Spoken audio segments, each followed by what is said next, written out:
So Frankie Chappa wants me to ask you about your philanthropy in high school, organizing statewide clothing drive, and yes, that's it. So tell us about that.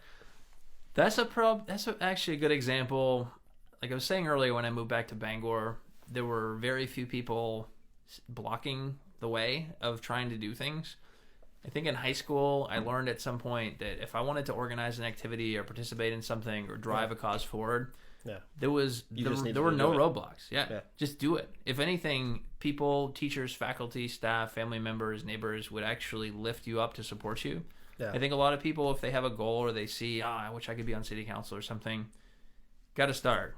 Got to start somewhere and got to try. And I mean, people will bring different skill sets and organizational styles to it, but if you want to do something, there's not always things in the way to do it. You can just do it. And high school kind of taught me that in some ways. With the activity she's talking about was a clothing drive we did that morphed into this huge thing of 13, 14, 15 different schools in the area all doing clothing drives simultaneously, and we raised tens of thousands of articles of clothing that was distributed, some in Maine, a lot in Central America, and ended up being a really key part of my high school career, I think. And I mean, I didn't do it as a resume builder, but I think it was probably the organization of that was probably something that helped me in pursuing further things. Not to mention the skills learned from organizing activities when you're young, but I don't know.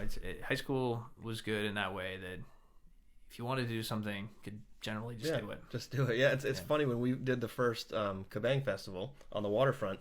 We went to City Hall and we're like, oh my God, what are they going to require of us? And it was this little old lady named Rose, and she goes, oh, you just fill out this permit here and it's $35.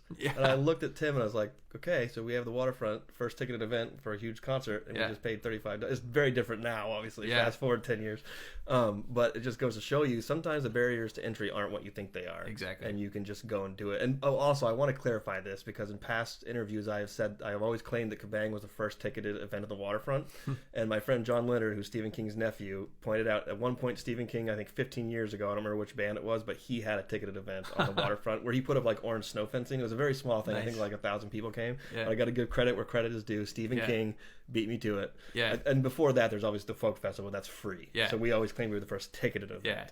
Every time the folk festival gets named as the first major event on the waterfront, there's these Shakespeare in the Park people that come out too, and they always claim that. I don't want to claim things because I'm like, maybe I wasn't the first, and then of course found out I wasn't. So. Yeah. But I like that you said that you should just do it, Nike style. No, the phrase you use, barriers to entry, are sometimes non-existent. That's exactly right. The barriers are mental or not logistical, and certainly not personal. Yeah, you don't know until you ask. Right. You just watched a segment of the show Chasms of the Mind. To see the full episode, click the link below.